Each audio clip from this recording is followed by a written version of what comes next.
I'm so excited to be here. My name is Abby Bliss White. I am the owner of Bliss Holistic Health. I am a certified holistic health coach as well as a detox specialist. And also a personal trainer and yoga instructor. And as she was giving me a good lead up, I am in the midst of writing a cookbook called Sundays Well Spent.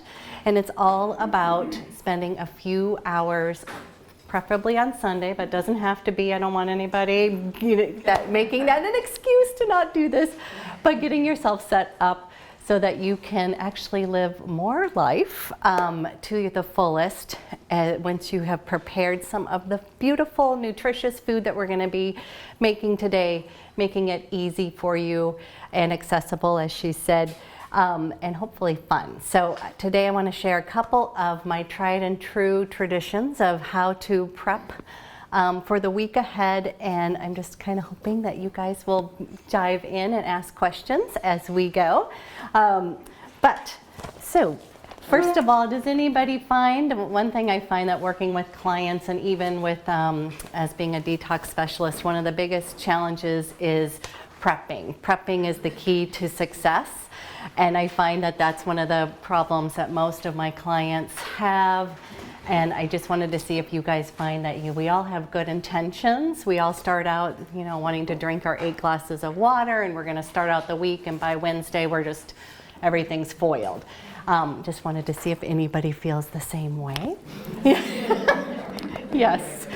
Okay, so that's why I want to show you just a few simple things that we can dive in and make, and give you a couple different options today, because I really feel like food should be enjoyed and that it should be a joyous thing, not all this. I really want to calm the chaos down where I feel like we're always like, oh no, what should we eat? And just there seems like we're spending all this energy and time when we could be actually doing other lovely things in our life, and keeping this in a fun way that you guys are actually enjoying.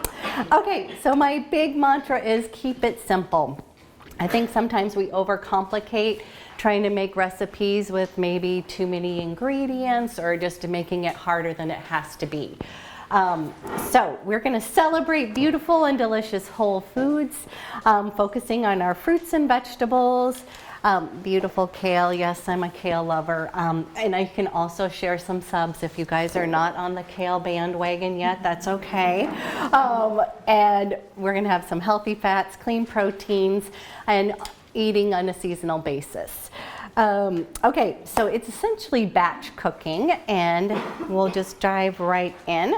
One couple tip I wanna just talk about real quick is going to the grocery store. So I tend to like to go on a Saturday when it's a little less crowded in the grocery store. Sundays seem to be, if you're trying to get all your supplies and then you're also coming home and going to spend a couple hours in the kitchen, I don't feel like people may not have that amount of time. So breaking up that section of cooking or shopping on one day and then cooking on the next is a really nice one.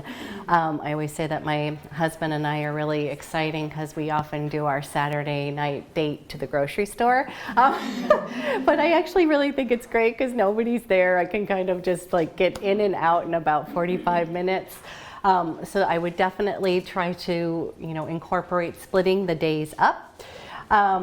And so we're going to start with a kind of a mini version that's going to be in my upcoming cookbook that's called Sundays Well Spent. And we're going to be, I like to basically categorize it with grains and starches, starting out cooking those. Then we're going to be switching to veggie prep as well as our proteins, and then ending up making some lovely breakfasts that you can have ready to go. Okay, so quinoa, this is basically I always like to start once I get into the kitchen, start with something easy, okay? So we don't want to get too overwhelmed, but quinoa obviously is one of my favorite plant-based grains, that a gluten-free grain, that's awesome, but this is so easy to make, and we've already pre-made it today, but basically I will start a pot of quinoa. In your, each of you have a packet, you can kind of follow along, but then this would be just getting that ready, and then I would be coming over and picking up some sort of sweet potato, yam, potatoes, a starch, and that this is something that you can easily bake off several. So if I've started my quinoa already, I'm gonna have to keep a timer. So that's one thing you do want to kind of keep a little bit of time. Some of this stuff has been pre-cooked for us today, just for due to time. And then we would have some potatoes. Now these are little large, lovely ones here. Yours may not be. I usually do a little bit smaller, but this is a really great option for you. You can like basically bake these off, and this could also make a really wonderful breakfast. So one of the great things is having half a sweet potato, putting maybe a little coconut butter or coconut oil on it with some cinnamon. Cinnamon is going to balance your blood sugars. This is a great way to start your morning. Also, when you're having potatoes, we're gonna be making some lovely Bliss bowls today. I'm gonna show you how to do that. But that's another thing that we can be adding into our lunch as well as a side for dinner. So these are just gonna be your universal kind of starches over here, as well as a grain. You can make quinoa, brown rice, something like that, but you can use it for breakfast as well. Has anybody had quinoa for breakfast? Really good. It's so easy. It's already prepared. You can just heat it up, add some lovely berries as well as some cinnamon. We have some lovely honey here. If you live in Sonoma, the Sonoma harvest has like a million yummy honeys that I wanted to try. So thank you for donating those. But that's just something you can do easily. Yeah. When you make like a pot of quinoa like that and you're planning out for sort of the week, how much are you making? And so in here, I'm making about, this is 1 cup to 2 cups of water, but let's say if you're making it for a family, I would double that. And we obviously made a lot over here, but if you're planning on having it for breakfast and then adding it maybe for lunch, adding it to your salad or for dinner, I would just double that. And so the general gist for quinoa is just 1 cup to 2 or 1 to 2 ratio, so it's really easy to make that. And then again, you could do a pot of brown rice. Another couple tips is that there's a lot of like Trader Joe's now sells brown rice and quinoa already frozen. So if you just want to skip that step and always have like a frozen bag of rice or quinoa in the freezer, it's always nice to have that too. So again, just kind of like creating no excuses like, uh-oh, I don't have any food. You actually do. And then with your potatoes, you're going to, I generally just get enough for thinking about that half a potato is probably a serving for breakfast or about that much in a lunch. So just depending on, in the recipes I said about 4, but again, you can always double or triple that depending on your family size. But this is just a nice thing to go ahead and pop in the oven. Okay, so we're gonna pretend that we are making our quinoa, we're baking our potatoes already. And then another quick tip here on the potatoes, we did them whole, but you could also chop them into little chunks. And so then that way they're gonna cook a little bit faster, but then that's also a nice way to have these guys just like that, just to be able to throw in and also into sides. So you could have them just diced about like that, put them on a sheet pan with some parchment paper, a little bit of olive oil, sea salt, and pepper, and pop them in the oven, and that's gonna take a little bit less time to cook. And then you can keep them, everything that I'm talking about today can be kept in your fridge.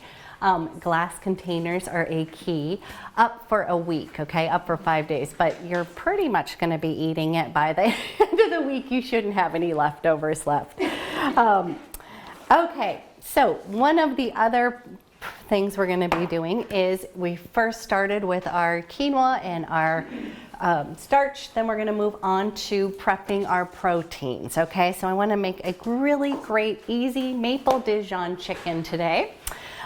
This is a really tried and true recipe that pretty much my family loves, everybody who I've given the recipe loves, and it's just very versatile. So you can have the chicken ready to go for the whole week ahead, but it's just, you could throw it in for taco night, you could have it in stir fries. It's just a really great, makes the chicken moist. So let's go ahead and show you how to make this lovely chicken. So here we have 2 breasts in here with just a little bit of olive oil on the bottom. I gotta get a little bowl here to make, there we go. Okay, so we're going to do half a cup of Dijon mustard here. And actually, I'm not a huge measurer, so just bear with me. I do this recipe all the time, but you guys can get out half a cup and measure this out. But this is just a family favorite, so I'm just going to quickly make this little marinade. So this is half of a cup of Dijon mustard, and we have 1/4 of a cup of maple syrup, and I believe it's over here. Oh, thank you. New kitchen. Okay, and we have 1/4 of a cup of maple syrup, right about here. And then 1 tablespoon of red wine vinegar. You can also use apple cider vinegar, balsamic vinegar, any kind of acid here. And then we're gonna stir that up really quick. I'm gonna add a little bit of sea salt and pepper to the mix. Not too much sea salt because the Dijon mustard already has some salt in it and some pepper. And then I've already chopped some fresh rosemary over here. Now you can add this now or you can add it after the chicken is cooked. Either one, I tend to do a little bit of both. So a really simple marinade here. And all I'm gonna do is coat the chicken with this, and I think this must be like a little chef's secret when you put mustard on the chicken, because it honestly turns out moist every single time, which is great. But that's one of the complaints, is how to make chicken moist and not dry. So here we go, we have it just like this, coated, and I'm gonna pop that in the oven, and this takes about 20 minutes. Here. Okay, so as this is cooking, quick thing about proteins. You could do this marinade, it's great on pork tenderloins. If you are a vegetarian, this would be a great, like if you wanted to, when you were starting your quinoa, also starting a pot of beans would be really nice for just having for the week ahead. And also we could just open up some cans in the pantry as well. But just wanted to say, this is sort of thinking about your protein, whatever you're going to be having that week, making sure that that's ready to go. Trader Joe's also has like lentils that are already steamed and ready to go. So just in your mind, thinking about having that protein along with your complex carbohydrates and a good healthy fat is kind of a good combo for your healthy meals. Okay, so the next part is the one I find that people have the hardest with, is veggie prep. So we all know we want to eat more veggies, and as a holistic health coach, like that's the couple of things that I always tell people to do: drink more water and drink more and eat more veggies. And so I think that this is one where once you have them prepped and ready to go, they're just staring at you and you're more likely to eat them. So I have a lovely food processor that I will pretty much spend about 5 to 10 minutes just shredding carrots, and I'm going to actually show you with the box cutter today. But if you do, does everybody have a food processor? Okay. What would be a good one to get? So I actually love I have a Cuisinart that I got when I was married, and it's really old. And it still works. Sizes? This one, the 8-cup one is a good, the 10 to 8 cup is usually, there's like a really big one. I don't really feel like I need that as much, but the that 8 to 10 cup one is good. And the Cuisinart's kind of the classic food processor. I know there's some other new brands out there, but this one has lasted almost 20 years. And And so the Cuisinart's great. On this today, I'm not showing you because I did not find the little, there's usually a little shredder area that you can put the blade in, but literally you can get all of your veggies prepped like in 10 minutes. So let's just imagine that we have it. We're gonna shred our carrots. And we're gonna have, and then I'm basically going to have all my shredded carrots here. In my glass bowls and containers, I'm going to be putting everything's going to have like a little lid on here. And I basically will be stacking in my refrigerator, if you can imagine, shredded beets, shredded carrots. These are just peas that I've thawed out, but I'm going to have everything ready to throw a salad together in, 5 minutes. Yes? Why do you do glass and not plastic? I do glass because I want to be careful of the BPA. So there is BPA-free plastic containers. You just always want to make sure that has been something that can leach into your food. So I tend to do glass. I think they're also visually, I can see the food a little better than with the plastic. So for me, it's all about we eat with our eye. We are visually, when I see all the food kind of stacked up there, I have no excuses not to eat it. So that's a good reason to, I just prefer the glass, but there is some really nice, you can get the containers at like Macy's. Martha Stewart makes some, as well as Tupperware. You can pretty much get them anywhere, but that's something I would definitely invest in, especially for Sundays well spent. If you're going to go to the trouble of prepping all the food, you want to have proper storage. Okay, so we are going to have prepped our veggies, maybe with our food processor or not, but I just want to go ahead and prep a little of this, as well as I do often like to do my box shredder here to get a little arm workout. So say I don't want to use my food processor, or you don't have one, you're just going to simply let's shred some of your veggies. Now, I'm a huge fan of cabbage.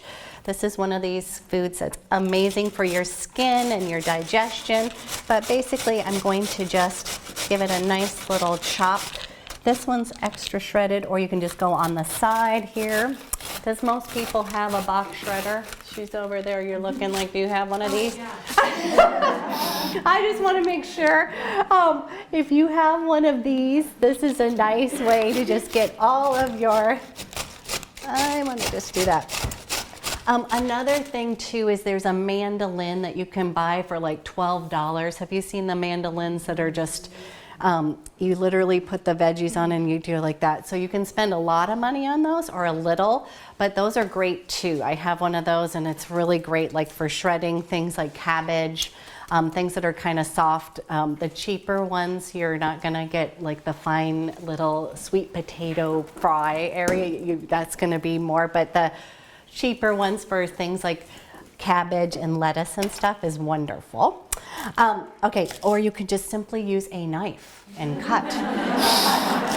Making it more complicated than it has to be. Hey, Abby, can you just like go like this? Yes. There you go. My hair in the way? There you go. Is my hair like, oh? Great. Looks excellent. Is it better? I think there's a curl that doesn't want to, I know. Okay, so we have some of our veggies. We're pretending that we've got our beets and our carrots. So another thing about beets, that's a really messy one. So if you do not want to, like my kitchen happens to be white, so I often just go to the salad bar at Whole Foods or wherever, and I just get their shredded beets that are already done. Or I have, you can buy some of the ones at Trader Joe's that are already steamed. Again, if you don't want to make a huge mess. That's another tip too, is many of the grocery stores have already done the tips where they've already shredded your beets and carrots. Or you guys, when I seriously don't have time to do any of this, I just go to the salad bar and I get big little containers and I have it ready to go. The key is just having your veggies, so there's no excuse here. Greens, another thing that I like to do, I find that the thinness of your kale it's, you know, when it's really finely shredded, like when we go to restaurants, we're like, oh, their salad is so much better. A lot of times it's just the cut that they have, you know, it's been pre-done. So if you do have a food processor, I just stick my kale right through here. And I literally have got a whole bed of greens ready to go. And I will keep them in like a big plastic bag with just a slightly wet paper towel, and that will keep the greens for the whole week. So then you've got the greens staring you in the face, as well as all your veggies that are waiting to make a little salad over here. Okay, so any questions about veggie prep? On the kale, do you use the grate or do you use the food processor blade? I use the shredder. Okay. So still, like when we're doing the shredder, that's what I wanted to show you. So if we had it, I just do my greens, I do my carrots, my beets. I've even done cabbage in it. So I just basically do all of that, and I just, as I'm going along, I'm just cleaning out the bowl and I'm making the containers. We're playing a little make-believe tonight. Okay, so we've got, yeah. The spine that the kale uses, the spine too. Okay, so I personally do, but some people don't like it. So when you put it through the food processor, it really just cuts it into little round circles, and I find that it adds a little extra crunch, and there's a lot of nutrition in the spine, but some people do not like the spine. It has a little more earthy flavor to it. So if you're not a kale lover, I would definitely just take it off. It's so easy. So you're going to have the bottom of here, take your hand, and you're just going to de-stalk it. We want to see that again. So with that again, it's so easy.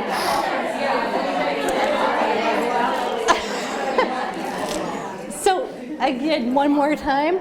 Okay, and I like that. And if you're making kale chips, you don't really want the stalk when you're making them. So if you make kale chips, this is another one where you could just kind of take those off really quick and make that into bite-sized pieces, okay? Or you can even roughly chop that if you wanted a little thinner. We actually have some beautiful purple kale that's already been prepared for me over here, which is so lovely. We're gonna start getting ready to get you guys a little snack, but before we do that, a lot of salads, oh, go ahead, yeah. Oh, I just have a question about kale. Yeah. I read that when you're having it in salad, that you need to blanch it for a second because it's too harsh for our body to absorb the nutrients when it's completely raw. Is that correct? It can be for some people. I mean, that's a very good point. A lot of times massaging the kale even is going to it's going to make it easier to digest. So coming in here and like literally giving it a massage. Often I will do that once I put dressing on. I'm going to get in there and give it a massage. But for some people, especially if they're suffering from Hashimoto's or something, I would definitely recommend that they always have saute their greens in general, not just kale. But that can be, for some people, eating raw is completely, their bodies can digest it a little easier.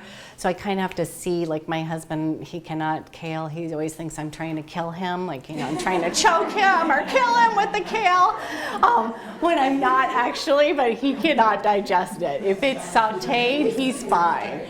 But I would definitely, that's something I would,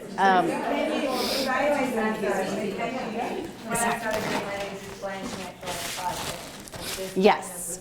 You can, I would think that would be great. I'm just trying to save a tip. I don't, like, just someone asked me, do I peel some of the, like the sweet potatoes? I definitely wash them, but no, I'm not gonna, you know, this is all about saving time and being real. I'm not gonna make sure everything, and with my carrots, I will often, if I wash them very well and they're organic, I'm gonna keep the skin on them. You know, if your kids are not around, like with my kids home, they'll be like, oh, it has to be peeled, but for, you know, they're not gonna know once it's shredded. Okay. So we are going to, one of the things that I was going to tell you about salads though is that we need to find a good flavoring. So Dressings play a big role into a salad. Once you find a dressing that you love, you're much more likely to be eating everything. You can be putting in, a dressing can totally transform your proteins. I often make a dressing every week as well as a seasonal pesto using kale, arugula. I've made a bunch of different ones, but something that's going to season your food.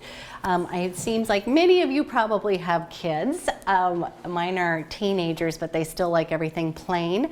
But I really still want to be able to eat with my family, so I like to have some options where my husband and I can, jazz up our meal, but the kids can keep theirs plain. So one of the dressings I want to share that tends to be a crowd pleaser is the ginger miso dressing.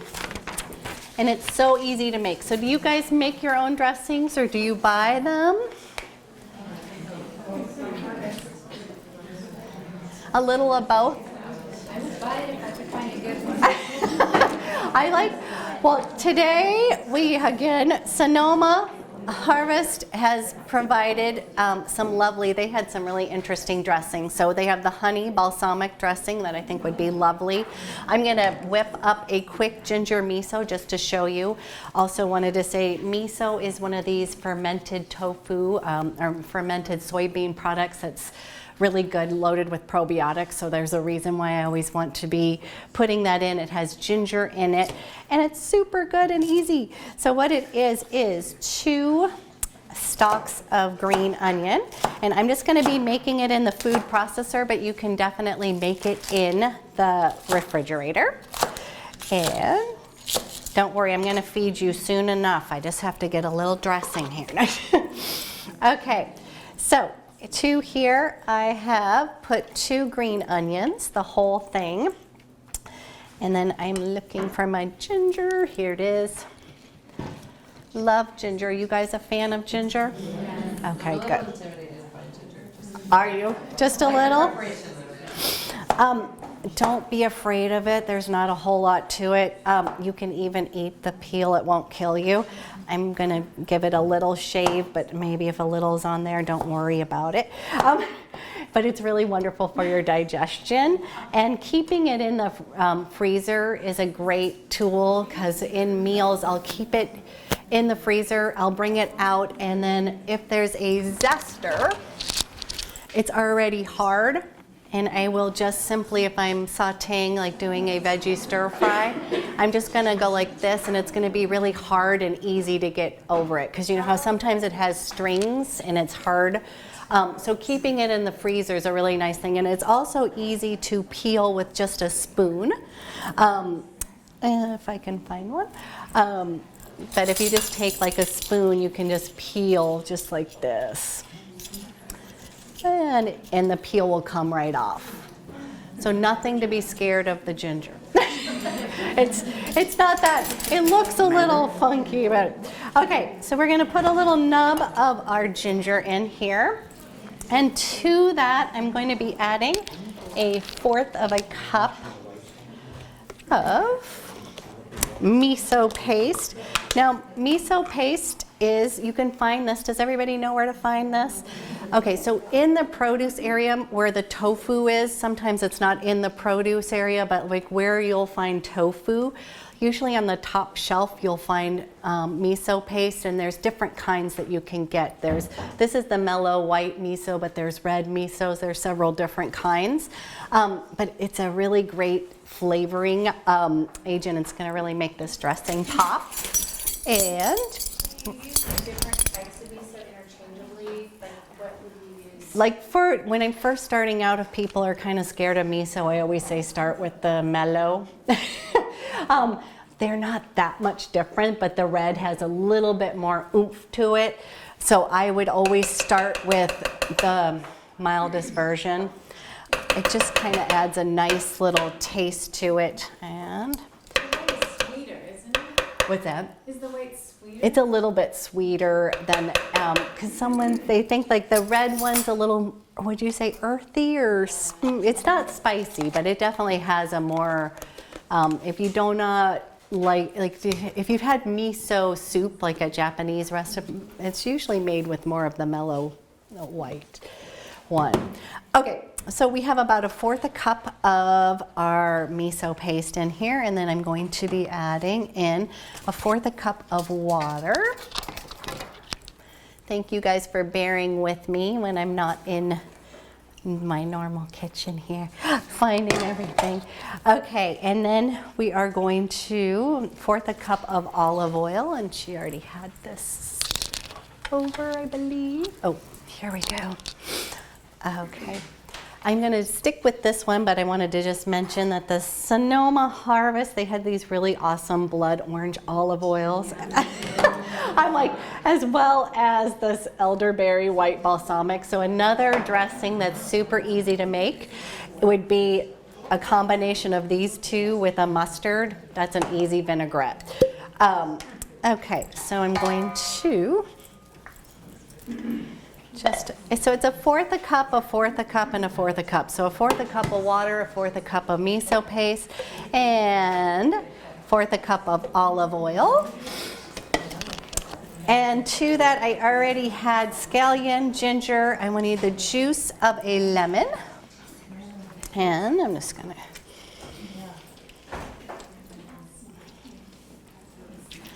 one more. So if you had a lemon squeezer, that would be easy, but we're just improvising here. Making sure there's no seeds. Good.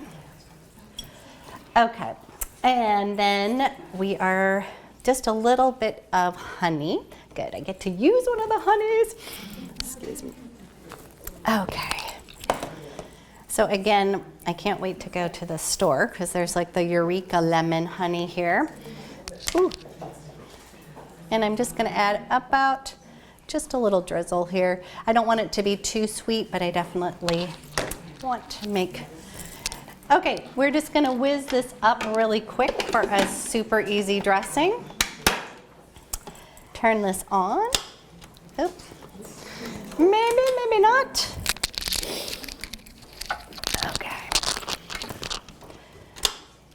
Okay, that's why we're so glad we have dressing. Hold on 1 minute. Already prepared. Let me see if this one works over here. And if not, we have something else lovely. Okay, so you guys get the gist. It's gonna whirl around and it's gonna emulsify. But I'm now excited because we get to use this guy, honey balsamic dressing, okay? But when you're at home, definitely give this a try. Anybody who tries this usually walks away like, ooh, it's so good. And it's another one that's great to drizzle over the chicken, or, you know, it's not just for salads. Okay, so we have this. So let's start creating a lovely Bliss bowl. So a Bliss bowl basically means that I'm going to be making a lovely kind of nourishing, not just a salad, but it's a whole meal in itself. And I try to load in as many veggies as I can possibly get. Okay, so we're gonna make an ultra big one because everybody's here. Yes? Sorry, can I just have a quick question about the dressing? Yes. If you make dressing, like how long can you save it? In the So fridge? usually I'll say 5 to 7 days. Always do the smell test. You can kind of see once it turns, but dressings generally, especially if you make your own, they'll stay for up to a week. I don't make huge vats of it, like that'll be enough for salad and to be drizzling on a few other things. But up to anything that's in the packet will be good for up to a week. Okay, so we've got all this beautiful kale, but now let's start creating some salad here. So we're gonna be taking out, we have all of our items here. We're gonna put our beets in here. We're gonna do some lovely shredded carrots. Peas, we're coming into spring, I love it. So with the peas, you guys, literally, I don't even blanch them. I just take them frozen and I just put them in a container and let them thaw out, but it's a great addition to a salad. Artichoke hearts, you could definitely be adding something like that. Anything that's going to like make you excited about eating a salad. And then we've got some of this beautiful shredded cabbage. Over here, I'm going to be having some chunks of our sweet potato. It's going to give it a little more body to the salad, so you actually feel like you got some nourishment in there. Let's give you guys a little bit more here. Better check on our chicken, but the good thing is we already have some ready to go. Okay, so nice little chunks of potato here.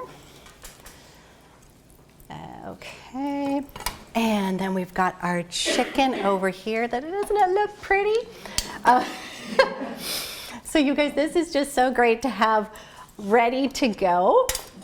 And excuse my hands here. I'm gonna just cut up some chunks. So you could leave the chicken just as a breast, or you could already cut it into little chunks again, so that when you're making your meal, like a salad, if I pull everything out, this is like 5 minutes, and I've already got a really lovely dinner or lunch ready to go. Okay, and we'll be passing this around in just a minute. I'm gonna give a little bit more chicken here. We want to get our quinoa. We don't want to forget about that. So as you can see, I like to really load it up into a really super nutritious meal and add in a bunch of different things. Okay. Going to add a little bit of quinoa. Am I forgetting anything? Let's see. Yep. We know we're gonna get that good fat in there. Oh, love avocado. Okay, let's get a beautiful avocado. Are you guys huge fans of avocado? Are we doing okay? Good. I was like, we're gonna get a pretty one. Whenever I open one up and it's actually like all perfect, I'm like, it's such a, you know, oh! Okay.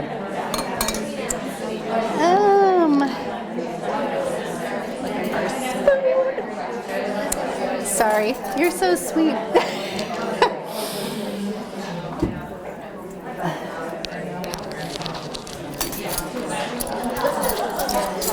One little.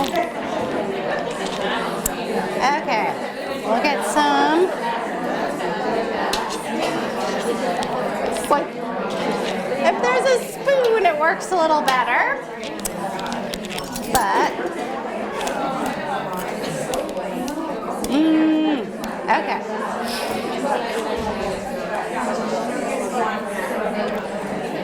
Almost. Okay. Just gonna go ahead and get that. Okay, let's go ahead and sprinkle some pistachios, or you could do sliced almonds. Does anybody have a nut allergy here this evening? No?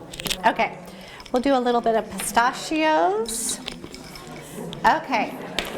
Before we add the dressing, we just want to take a little look at the beauty.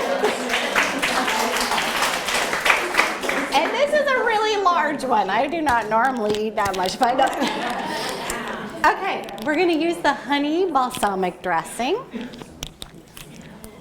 And then we have some lovely, up here we have some little containers and forks, so we'll pass that along. And then I will move on to prepping some breakfast. So it's gonna be good.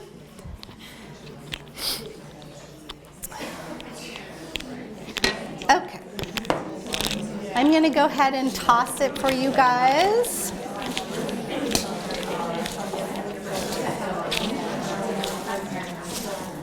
Get all of the goodness in here. But the basic gist is, if you have everything prepped and ready to go here, you're going to be much more likely to go ahead and make these and have lunch. So one of the things I've actually done a Sundays Well Spent program, and a lot of people couldn't do the whole thing where they did breakfast, lunch, dinner, snacks. But I always said, well, just pick out the one that you struggle with the most. So if you struggle with eating breakfast the most, then let's focus on that. If lunch is your issue, everybody tends to have one meal that might be their toughest meal. We'll just break it down and start with that area. And then as you get that underway, then you can start building your whole building block of prepping, okay? So a lot of times it might feel a little too overwhelming in the beginning, but there's always a starting point, and then once you get into it, you just kind of want to make it fun. Also enlisting help, like my husband is the meat man, making him do the meat, or getting your kids involved. The more you get your kids involved, the more they are going to, take ownership of their food. That's often a struggle within homes that when I'm working with families. Okay, we might need to give it a little extra, but I'm going to go ahead and put some salad here. There is lovely little cups here if we want to.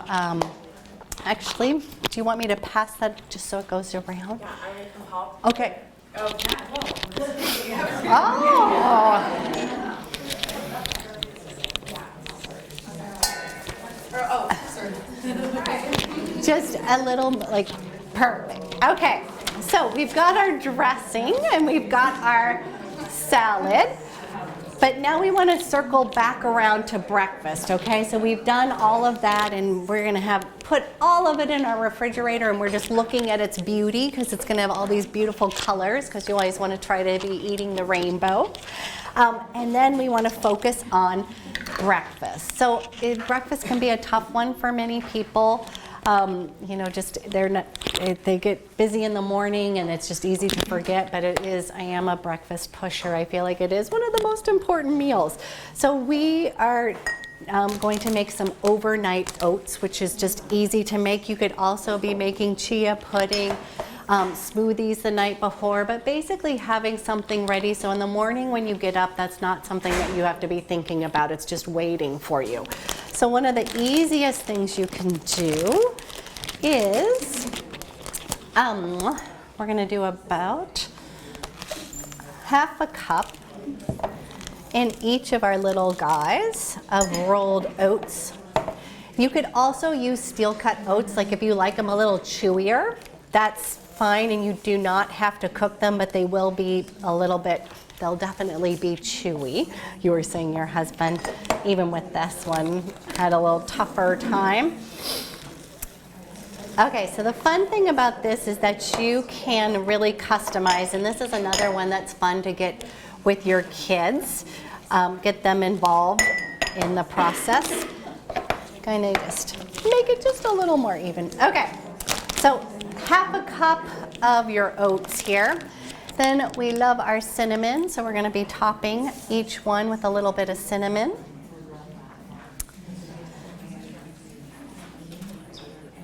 And then I'm going to be using chia seeds. I'm a huge fan of chia and hemp seeds.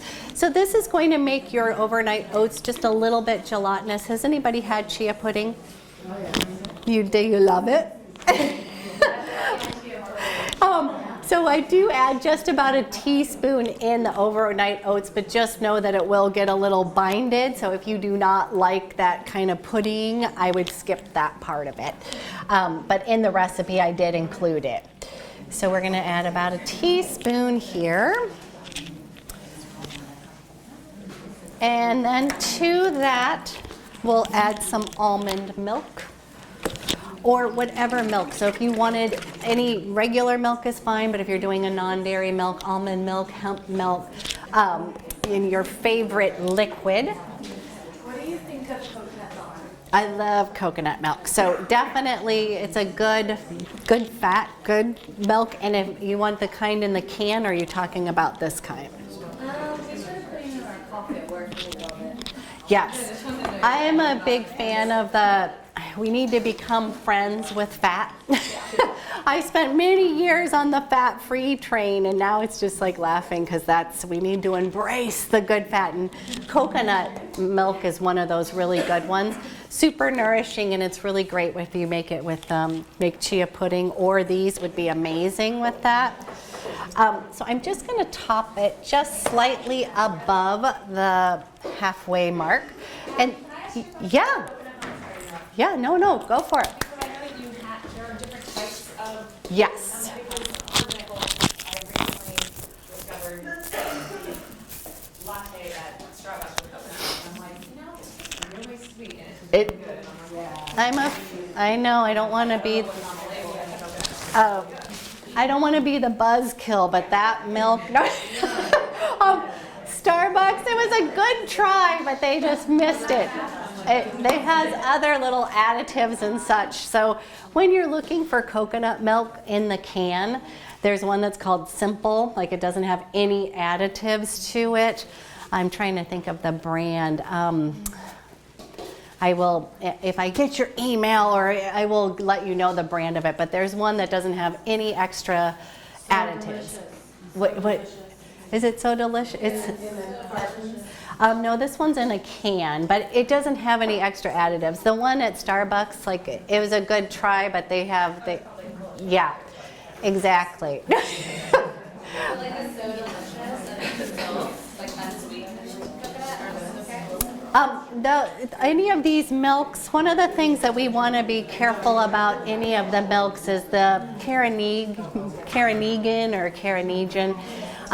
That is a seaweed derivative that's basically helps give the milk body, but for many people it's very distressful for their digestive system, so I always recommend not buying any milks with that brand or with it in there. A lot of the milk brands are taking that out voluntarily, like Califia Farms has taken that out. But that's something where I've literally had a client, like we got to the root cause, and it literally was that which was causing her all her IBS problems. So that's something to be careful about. So if we were here again, I would show you how easy it is to make your own nut milks. It's so super easy, and I mean, that's another step that seems like a lot, but it's literally so easy to make your own nut milks. It's super much more nutritious, and there's no extra additives. But you know, we're living in a real world. You can definitely find some store-bought products that are still going to be healthy. Okay, back to our little overnight oats. You're going to top these with some lovely fruit, whatever you would like to, and you can definitely use frozen as well. That's another nice option, and they're going to be beautiful.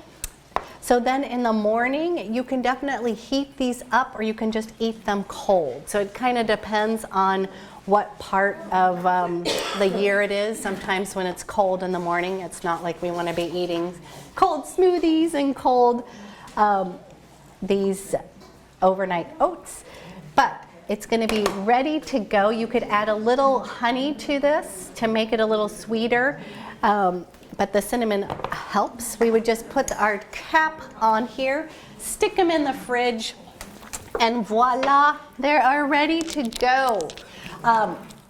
And again, imaginary caps on here. So in the morning when you wake up, you're going to be looking here and you're going to be like, oh, I've got my breakfast. I can just take it with me in the car or wherever on the go. But we definitely want to be prepping full circle. So we've started our day with making our starches and our grains, prepped our proteins. Then we did our veggie prep, which you're going to have leftovers for the whole week. And then we're ending with some of our breakfast. So you should be fed for breakfast, lunch, and dinner. A couple other things is just talking about when you have these simple veggies that are already prepped. An easy saute is really all you need to do. A little bit of coconut oil, sea salt, fresh herbs. Like that really is like if you have your chicken ready to go, you have quinoa already made. You're just going to saute some vegetables 5 to 7 minutes. You basically have got dinner done in 10-15 minutes. So just keeping it simple, that should be good. Yeah. I was going to ask a question about the overnight oats. Has Have you ever tried it with any other grain? Yes, you can definitely try. So a couple of them like that, you know, you're not going to want to do brown rice is not going to, just kind of like the steel cut oats. But definitely, I've done it with quinoa before. That's still going to be a little chewy. I was going to say, what's the barley I've done? That one needed a little bit more. So one thing, if you're using a tougher grain such as that, if you bring like steel cut oats up to a boil for like a minute, take them off the heat and then make your overnight oats, they're going to soften up enough so in the morning that you can chew them. Is there any other one that you're thinking of? Can we deal with amaranth? Amaranth, yeah, that would be great. Question. Yes, I've been making the overnight oats and giving it to my kids in the morning. yes. They're addicted. They love it. They call it their special cereal. But Oh, my yay. question is, chia seeds, is that hard for kids to digest? Well, chia seeds can be for not just your kids, but for others. So yes, it is going to, it usually helps your digestive system, but for their little bodies, I would definitely do just, you know, yeah, like I only put a teaspoon in here where normally I would be like a tablespoon for myself, but I'm saying to start out with, less is more. A special cereal. I was just gonna say, in addition to that, I Yeah. found that if you grind them, in advance of putting it in there, you can digest it sometimes a little bit easier. Like the flaxseed and stuff, I have to grind all that stuff. And the flax needs to be ground. Like the difference between chia and flax is that the flax has to be ground in order for you to get the nutrients, and the chia you don't. But if you're finding that you're having a hard time digesting it, I would definitely make it a little, yes. I just think that brings up a great conversation around no matter how many things or people tell you something's good for you, Oh. if it doesn't make you feel good, if it's bloating you or if Yes, it's well- to you, no matter how good it is. And it's not gonna actually, this is funny because like quinoa, I've had worked with lots of different clients, but like quinoa, for instance, I have several clients who cannot tolerate quinoa. It bloats them. They feel terrible, but it was the touted food du jour. And like until we got to the root cause, like we took grains out of her body, then we discovered it. And then chia seeds is another one. The seeds are fantastic. Like I'm a huge hemp seed fan. 3 tablespoons equals 11 grams of protein. So this is a super clean source, especially like with protein powders in your smoothies. Like there's usually some extra stuff. I try to keep it, again, going back to the keep it simple. This is one ingredient. Just add this into your smoothies and that's gonna give you your protein. But I also have had people that can't tolerate chia and hemp and flax is too much. So again, go ahead, yeah. Yep, I'm sorry. No. I was trying to No. like time myself. Dude, go. How long do you cook your oats for in the morning and in the jar? In the jar, Or this do would, you do it in the jar? you can do it in the jar and that would be like just zap it in the microwave for about a minute to heat them up. Yeah, and you're ready to go. If you put the fresh berries in and you could skip that part. So if you just wanted to make the oat part and then in the morning add fruit, that's fine as well. I just am trying to make it where you actually have it all ready to go. But feel free to customize any of the food. So, Piper, do you heat that up for your kids or do they just eat it cold? They do. Okay. And I let them put their stuff on top and they think it's like the best thing. I love that. Can you recap how you made that? Yes. This guy? Yes. So on that page, I don't have a page number. So half a cup of rolled oats. Okay, old-fashioned rolled oats. And then I did half a cup of fresh berries, or about, I just kind of eyeballed it. I put a little bit of cinnamon in here. I did a teaspoon of chia seeds, okay? And again, that's optional because it will be a little more gelatinous. So just so you know, it's gonna have a little pudding-like. I put cinnamon in there and then I just coated this with my milk of choice. And I just cover the oats because it's gonna soak up. So a cup of your milk. Just, so if it's half here, you're just going to put that. So the rolled oats have been pre-made or not? They have not, they're dry. So it's just going to be directly, so that's what I'm saying. You can make a whole slew of these for the week. I generally make 5, like just for the week. I wouldn't keep them much longer than 5. I'm just going to be eating throughout the day, or the week. Does anybody have any other questions regarding? This was kind of a mini prep. In the Sundays Well Spent, we get into snacks and all that kind of stuff, but basically this was kind of like a mini version of how to do it, and there's other recipes where we would get into making a pot of soup and all that kind of stuff. But for the purposes today, I just wanted to kind of give you a brief overview. If you are interested, my book website, which will hopefully be coming out at the end of May, is sundayswellspent.com, and you can go look at that, as well as mine is Bliss Holistic Health. And then I'm also a detox specialist, and you can find my other page at Detox with Abby. There's a couple different, they're all over, but yeah. Will you talk about your detox philosophy? Because I think it's really interesting. Oh, yes. Okay, so I have some lovely participants here that I feel so lucky that have done several of my detoxes with me, Lisa, as well as the lovely Kristen, who is coming up next. But my philosophy, so in my detox, we eat food. So basically it's a food-based detox. Yeah, no, we don't, it's not a liquid, juice cleanse or even shakes. I mean, we have some smoothie recipes, but I'm saying it's not, have 3 shakes and a meal. So it is an anti-inflammatory detox, and we do remove the common allergens. So that would be gluten, soy, I'm spacing out, dairy, and then I do take out some other, we do eliminate nuts. Nuts is one that I've found, it's a very healthy food, kind of going back to what you said, but basically there's a lot of healthy foods that exist, but they may not be healthy for your body. So my philosophy is really figuring out what works for you. Each and every one of you here you guys are all unique and individual, and what works for you may not work for me. And that's part of what I love to do when I'm working with clients, is I feel like we're detective work. So we really figure out what's for them, and we also get rid of that chaos of, you want to be a vegan or you want to be a paleo or this, where people come in with that information overwhelm instead of just listening to their body. So I really feel like we spend a lot of time in my detox, we do take out the common allergens, then we do test them back, but I find that most of the time it may not be gluten or dairy that everybody is. It may be something like a chia seed or a hemp seed. Someone discovered that sunflower seeds kind of cause them upsetness, but these are all healthy foods, but if you're not listening to your body, it may not work for you. So that's kind of my detox philosophy, is really, we're going to eat food and we're going to figure out, really what works for your body.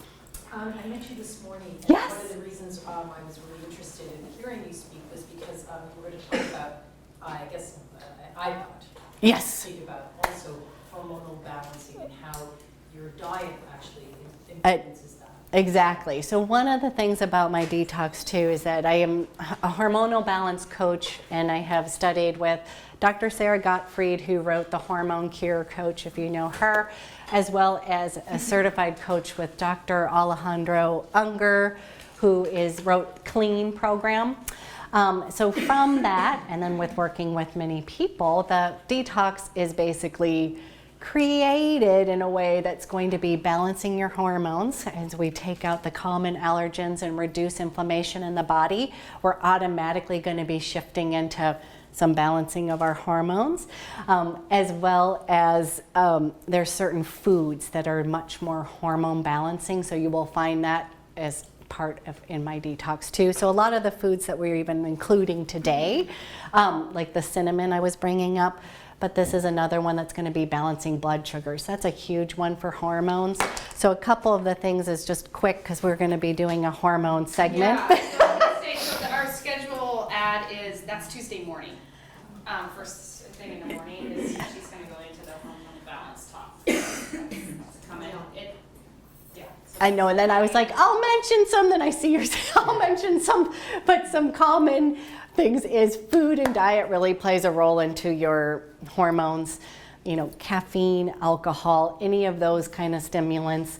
If you give your system a break, you really might be very surprised, because we're often in a vicious cycle where we're getting up in the morning, you know, having caffeine to get us going. Then by 3 o'clock, our blood sugars are dipping, and then we're going on to sugar or carbs at that point. Then at the end of the night, we're maybe having a glass or two of wine to relax ourselves, and it just creates kind of like that's disrupting our sleep, which is a big hormonal balance issue. So, you know, just getting a little cleaned up with some healthy food balancing food. She's like, yeah, we're going to talk about it on Tuesday. Does anybody else have any questions? Are you inspired to get into the kitchen? I hope. I didn't quite get to show you everything, but again, you can find me at Sundays Well Spent, and I also have videos and such that'll walk you through the process a little bit more. But I feel like if you can spend just a little bit of time, make a date with yourselves on Sunday, spend a couple hours in the kitchen, make it fun, turn on the tunes, dance, and, you know, get your family involved. It really can be super fun, but then your week is gonna go by so much smoother. I can honestly say that when I started doing this, it wasn't totally conscious, but then it just made the rest of my life so much better. And I felt like I was thriving in other areas because I wasn't so worried about what was I going to eat, or we don't have anything to eat. And I think that just really will help you overall. So thank you guys so much.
you, Abby. That was phenomenal. I have to say, I started following her right when we got introduced, and she's the one that introduced me to the pudding. I might put a little too many chia seeds in, but For you, it's fine. But also, I make a batch of lentils that I have for the week, and some quinoa, and you've inspired me. Every time you go on, I'm like, oh, I just wish that was in my mouth right now. So it's very inspirational. So thank you, and Thank more to you. come on Tuesday because she's obviously a wealth of information.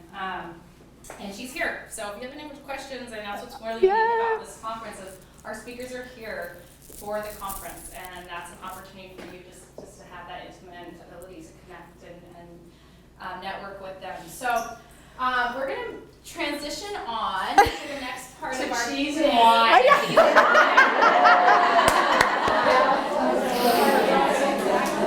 So I wanted to invite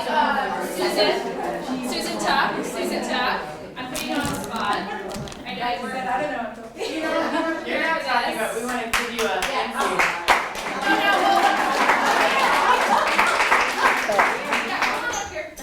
So Susan is with Shibu Cheese. She and her husband moved here recently and started this amazing company. It's